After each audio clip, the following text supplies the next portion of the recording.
The story begins in Yorkshire, England in 1996, where we meet two close childhood friends, Claire and Danny. Like many kids their age, they often play together and sometimes get into harmless mischief. But one day, their innocent fun takes a dark turn. Claire comes up with a plan to steal something from a local store. To distract the shopkeeper, she sends Danny inside first, pretending that he's lost. Though Danny is nervous, Claire encourages him to be brave. While Danny talks to the store owner, Claire quickly sneaks in, grabs a few items, and runs out unnoticed. But when she goes back to get Danny, the storekeeper calmly tells her his father came to pick him up. Instantly, Claire realizes something is terribly wrong. She knew that man wasn't Danny's father. In fact, she'd just witnessed something terrifying. And worse, Danny never came back. Soon, it becomes clear that Danny was kidnapped. Although the kidnapper was eventually caught and sentenced, no one ever found out what really happened to Danny or where his body was. The mystery remained unsolved. The story jumps forward 25 years. Claire is now an adult and has returned to her hometown. Though many years have passed, the memory of Danny's disappearance still haunts her. During her visit, she runs into Bill, Danny's father, at a small restaurant. Bill has clearly changed. He's a broken man, emotionally distant, and still grieving the loss of his son. Claire, now a podcaster, listens as Bill shares his belief. He thinks Danny might still be alive. Bill asks Claire if she would talk about Danny's case on her podcast, hoping it might bring attention or help uncover new clues. But Claire explains that her podcast is small and won't reach enough people to make a difference. Still, Bill isn't ready to give up. He says he's willing to try anything, even if it sounds far-fetched. Claire agrees to help, not because she believes they'll find Danny, but because she still carries deep guilt.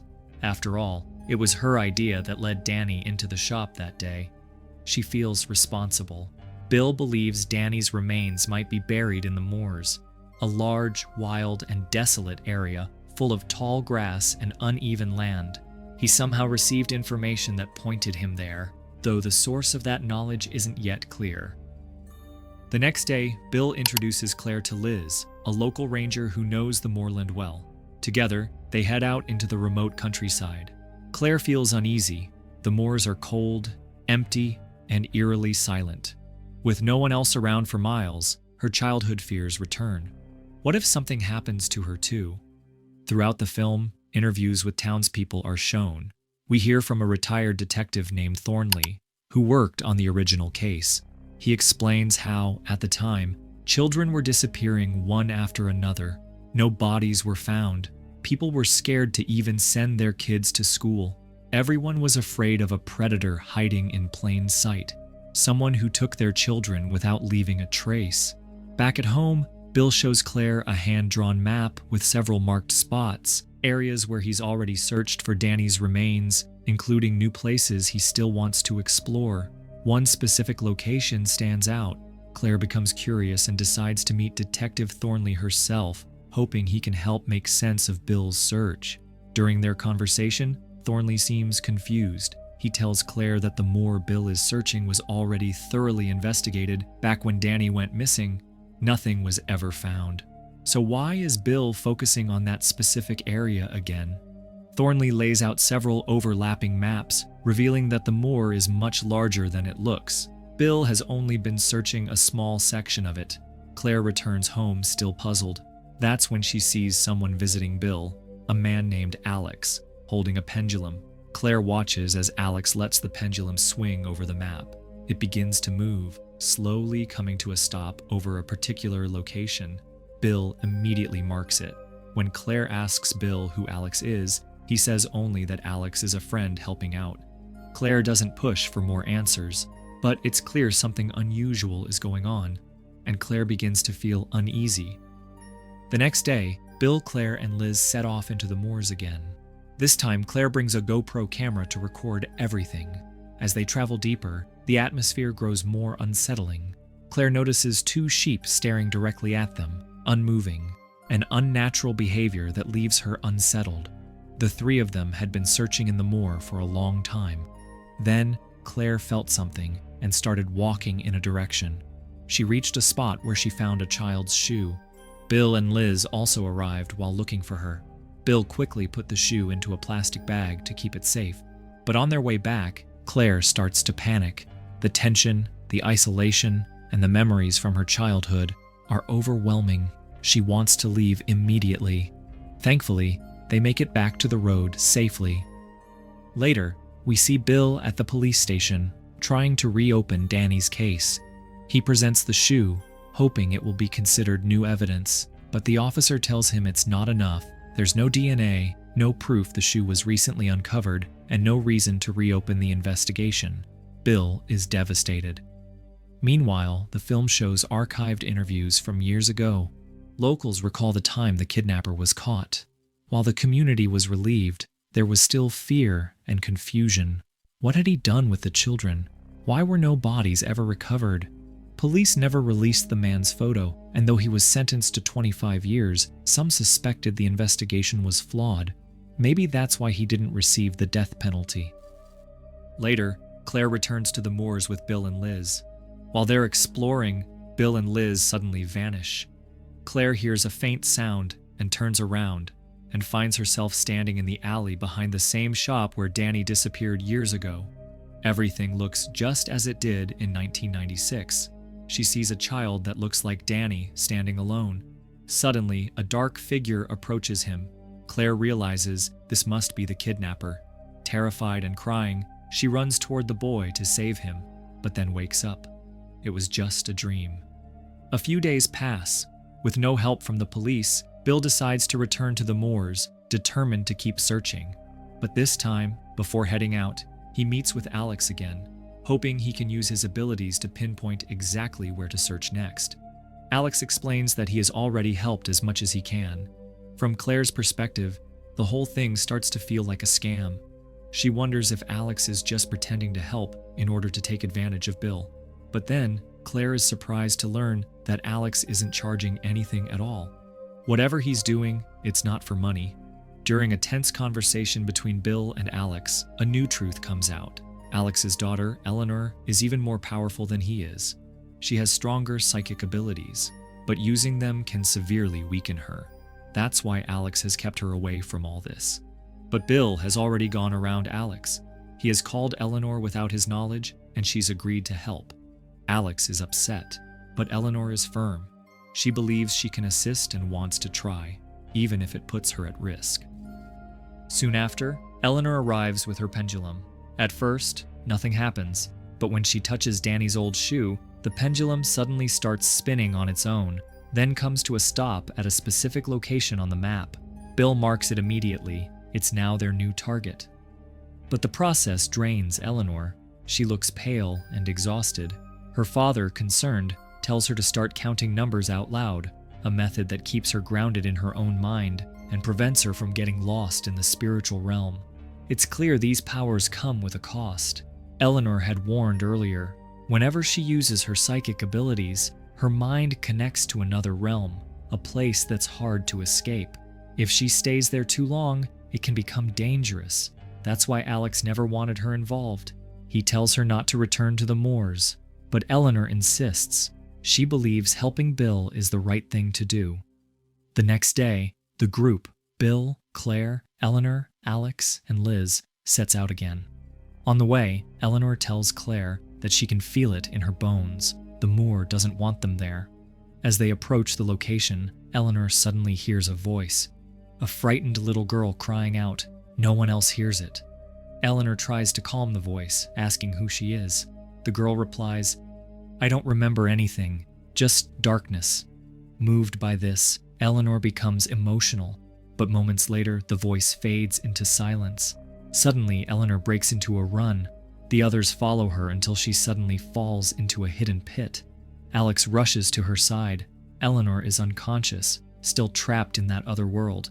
Alex urges her to count numbers out loud, grounding her back into reality. Slowly, she regains consciousness.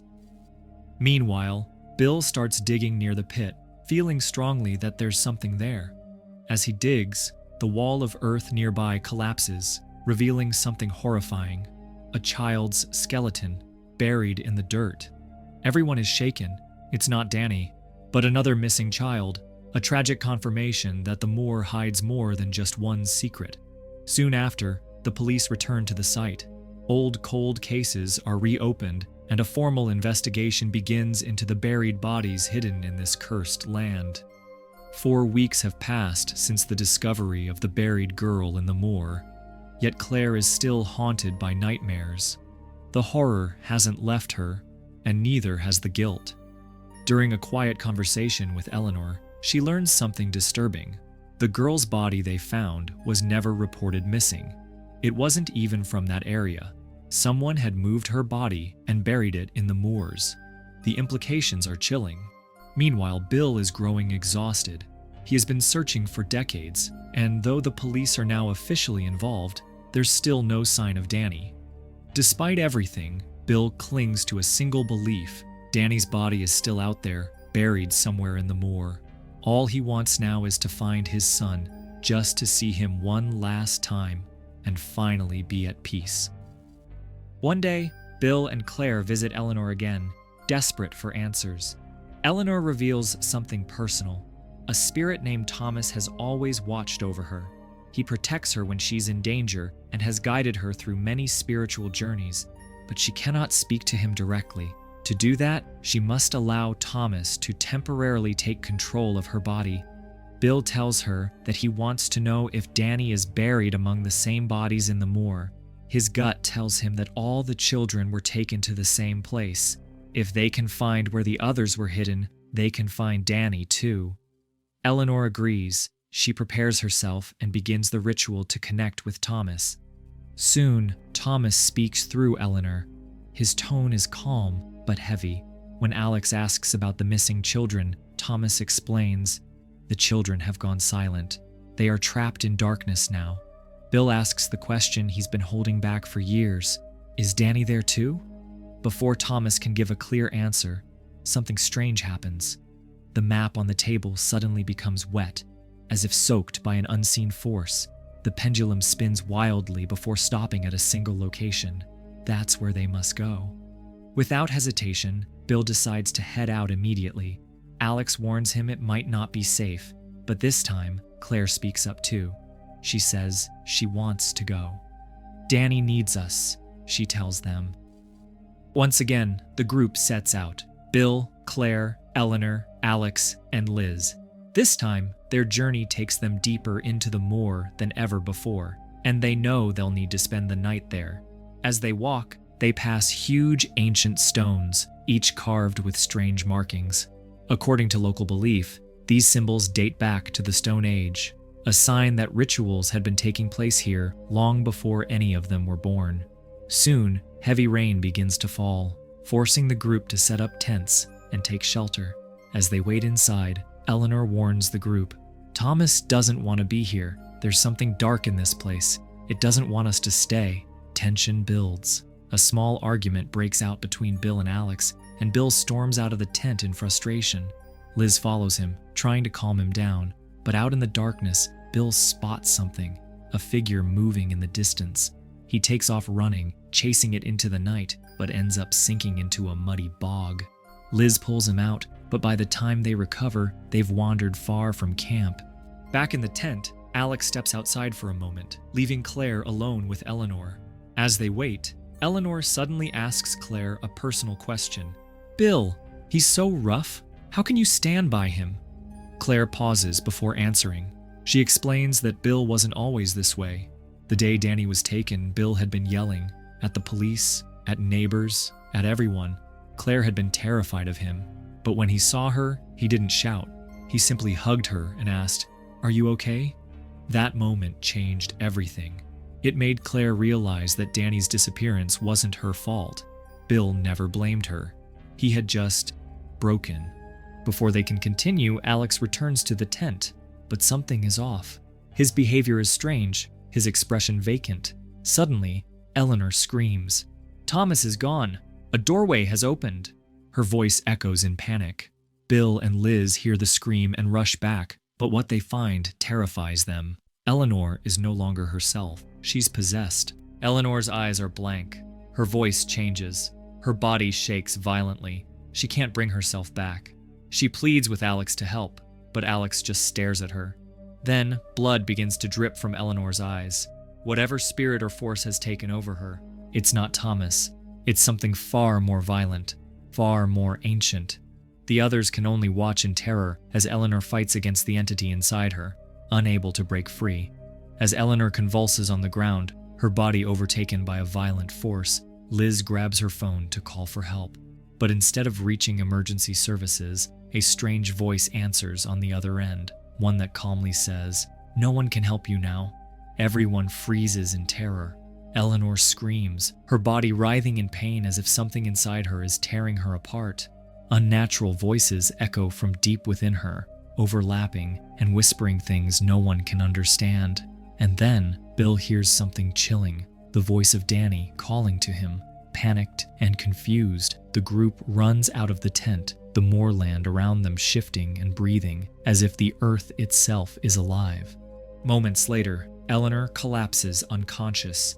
Suddenly, Alex appears at the edge of the camp, asking what happened to Eleanor. But the group stares at him in horror, because Alex had already been inside with them. Realization dawns. This isn't Alex. This is something else. Before they can act, strange sheep-like creatures appear, their eyes missing, their presence otherworldly. The creatures surround them, forming a silent circle. The group is frozen in fear. At dawn, a rescue team arrives and helps lead everyone back to safety. As they leave the moor, Liz notices something bizarre. The sheep-like creatures from the night before are now petrified, turned to stone. Later, at the hospital, Eleanor is treated, but remains deeply shaken. Alex, her father, stays by her side, devastated. Meanwhile, Claire receives a call from Detective Thornley, warning her never to return to the moor again. "Something terrible happened there," he says, "and now the kidnapper has gone missing from prison." Claire is horrified. Bill, however, has become unreachable, obsessed, unstable, and more determined than ever. Claire tries to stop him, but nothing she says works.